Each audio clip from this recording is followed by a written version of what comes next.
안녕하세요. 독서 모임 진행 두 번째 시간입니다. 즐거운 독서 모임을 갖다 갑자기 떨리기도 하고 긴장하게 되는 때가 있는데요.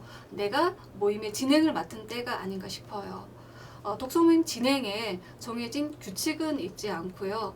구성원들의 합의에 의하여 자유롭게 활동하시면 되는데 이 자유롭게가 말처럼 쉽지가 않지요. 그렇다고 동아리 리더께만 부탁을 드린다면 리더가 부담이 되기도 하고 우리는 한 번씩 내가 멋지게 진행하는 모습을 상상해 보기도 하잖아요. 그래서 차근차근 독서 모임 진행의 단계별 내용에 대하여 말씀드리겠습니다. 독서 모임을 도입, 전개, 마무리의 세 단계로 나눈다면 도입 후에서는 구성원 간의 인사 그리고 책에 대한 간단한 소감을 나누시는 게 좋습니다.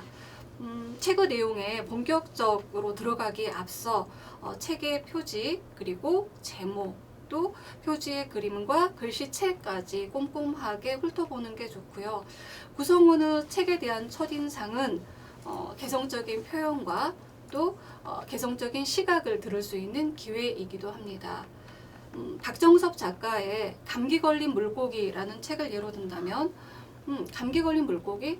나는 물고기가 감기 걸리는 게 가능하다고 봤는데 아귀가 한 거짓말이라는 것을 알고 오히려 우리 사회의 거짓말, 가짜뉴스에 대한 생각이 났어요. 여기에 대한 이야기를 해보고 싶어요 라고 한다면 소감과 더불어 좋은 발문이 되기도 합니다. 또 도입부에서는 책의 기억에 남는 구절 그리고 문장을 이야기해 볼 수도 있는데요.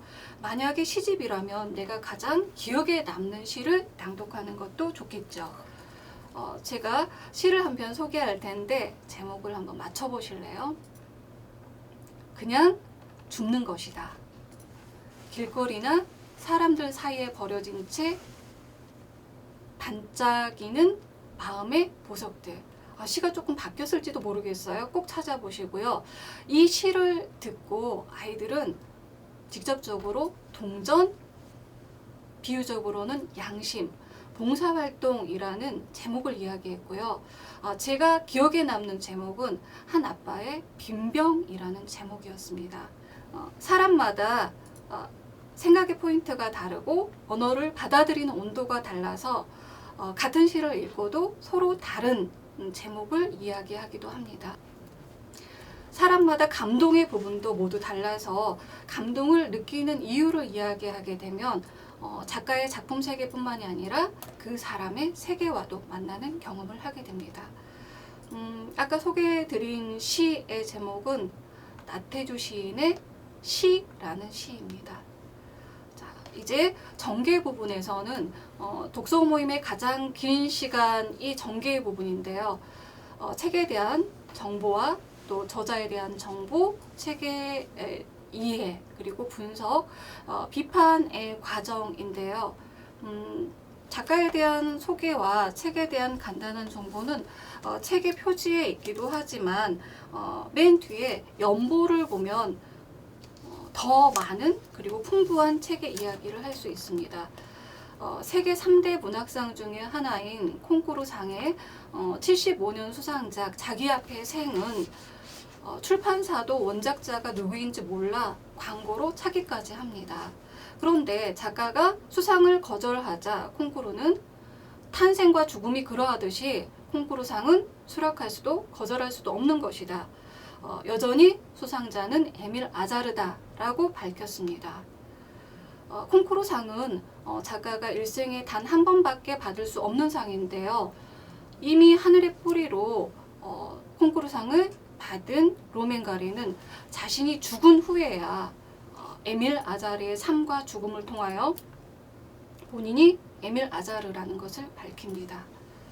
연보를 읽다 보면 젊은 작가를 흉내낸다는 세상의 비난에도 불구하고 자신의 이름을 밝히지 않았던 로맨가리의 모습을 상상할 듯 합니다. 전개의 내용과 내용이해 그리고 분석, 비판은 다음 한영미 작가의 달콤한 알이라는 책으로 말씀드리겠습니다.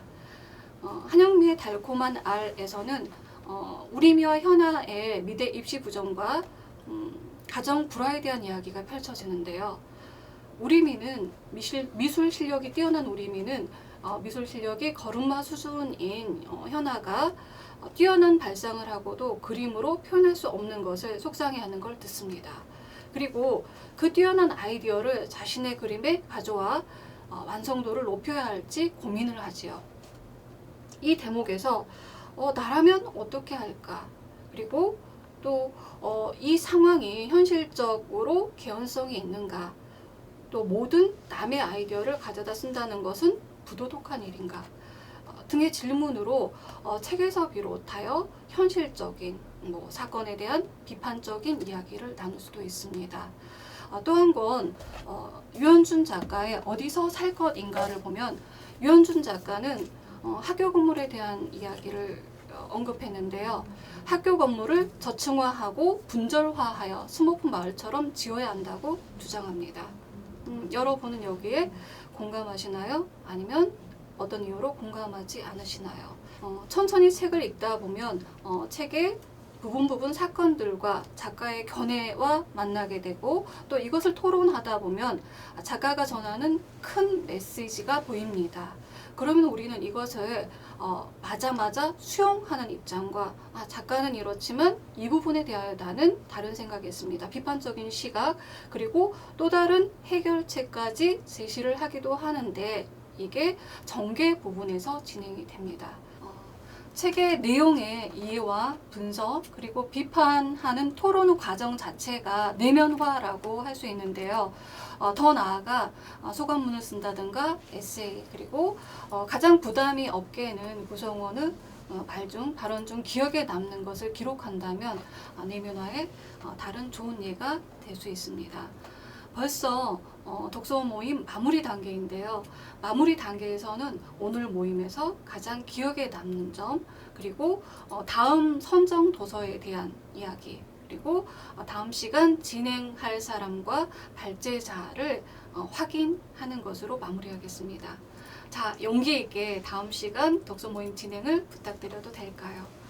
세 번째 시간에는 활용하는 독서 모임 우리 아이와 함께하는 책 읽기입니다.